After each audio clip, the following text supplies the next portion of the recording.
State Senator Dan Debicella is here at the Lincoln Day banquet at Fairfield Cafe. Dan, what do you see as, well, we should say that, of course, you are running for the 4th District seat that Jim Himes has currently. What is it going to take to unseat him?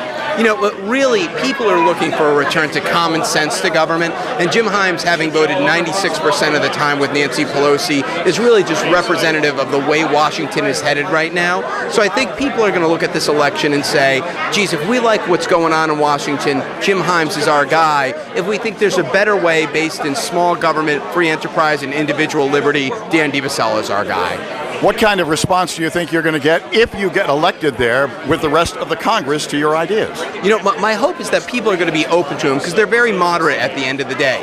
Things like shrinking the size of government is something that everyone's feeling right now with our $1.6 trillion deficit. Or things like on health care, where I think we should do the things that Republicans and Democrats all agree on right now, rather than these ideological bills that are being proposed. So I think that moderates from both parties will really appreciate the ideas that I'm going to bring to the table. How do you differentiate yourself from Rob Russo? You know, Rob Russo's a great guy. I think at the end of the day, we need to put forward the Republican who's most likely to win. I've won 2 general elections. My fundraising, I've raised about 5 times the amount as Rob. You know, on the issues, we're both conservatives on fiscal issues and moderates on social issues. So there's really not too much difference in terms of the positions. It's more so who's best situated to actually take on Jim Himes in the fall.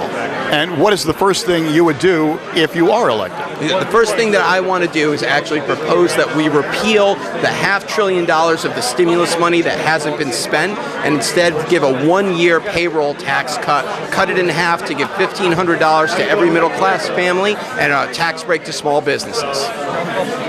You, I know, are a Facebook kind of guy. You want to say something directly to your Facebook fans? Oh, hey, everyone, thank you for continuing to following us in the campaign. We have 8 months to go. Hang in there. It's going to get exciting. You might as well ask him about the Wrangle money. Did we get Judge Russo in this? It has just been released that Jim Himes is going to be donating the money that Congressman Wrangle gave to his campaign, some $16,000. That will be going to charity. What response have you? No, you know, that is a good idea. He never should have taken it in the first place. It's part of the problem with Washington culture is that politicians who are ethically challenged, like Charlie Rangel, are going out and trying to buy congressmen like Jim Himes. Jim's doing the right thing by returning the money, but he never should have accepted it in the first place when he had to vote on whether or not Charlie was guilty of some of these charges that were against him.